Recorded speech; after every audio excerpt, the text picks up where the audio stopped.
А потім вже розоб'ємося на групи, поглядимо кольки наші, будемо спробувати нейке зладити таке споборництво в аутентичній ситуації. Больш-менш. Можно поставить, может быть, девочки, лампочки, если не стоять.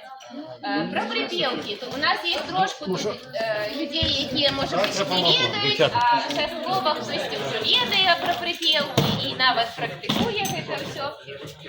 Значить, припевки – такий жанр фольклору, який виконується під інструментальну музику, під час танців.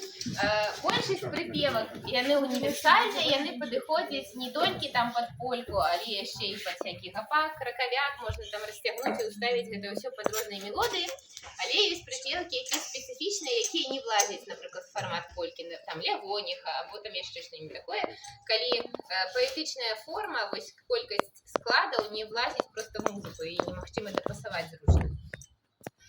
Припевки, яны звычайна выконваліся як такое, якби просто произвольнае пад натхненне, некае такое спяванне.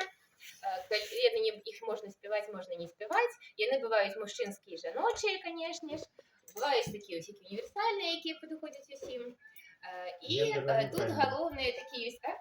Гендерно-нейтральные. Да, гендерно-нейтральные для третьего пола.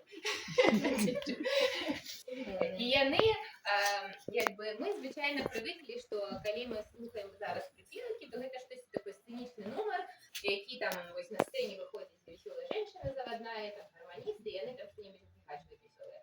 Але в побытавай сітуацыі гэта ўсё выглядала трошку іначай заўжды, таму што гэта быў дыялог паміж людзьмі, якія выходзяць і перапяваюцца на нейкую тэму. Часто гэтая тэма была, ну, яны разумелі, пра што яны паміж сабой размаўляюць, толькі на паэтычнай мове, на музычна-паэтычнай мове. Бо не проста там што-нибудь рандомнае, што в голову прыйшло. Мы, напрыклад, зараз прикалываемся адзін над адным. Або зараз мы фліртуем, або зараз мы там, не ведаю, што-нибудь там сямейныя аднашэнні выясняем, што-нибудь такое. Бо як бы ёсць нейкая такая тэма, якая абмяркоўваецца в музычна-паэтычнай форме на вялікае кола людзей, на нейкую грамадскасць. Вот. І гэта такая размова спецыфічная. І маглі, звычайна, выходзіць спяваць два чалавека, о, кто-нибудь один пеш себе затравочки выйти и сказать, вот, а вот я такая, вот я закидываю тему, и кто хочет подхопливая. Могли выйти несколько людей и помеж собой вести диалог.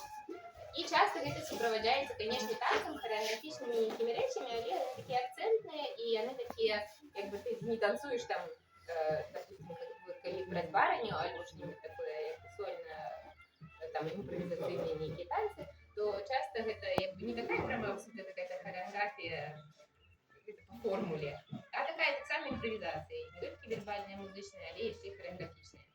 Там всякие ідуць в ход.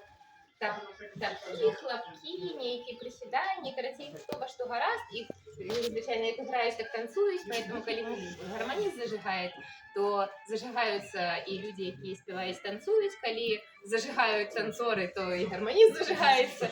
Тут такая адбываецца, як бы, гутарка тут зараз на нейкую тему, на нейкае грамадскае кола, якое можа і полюбавацца, а можа і вступіць і сказаць штосьці, нейкае сваё выказванне.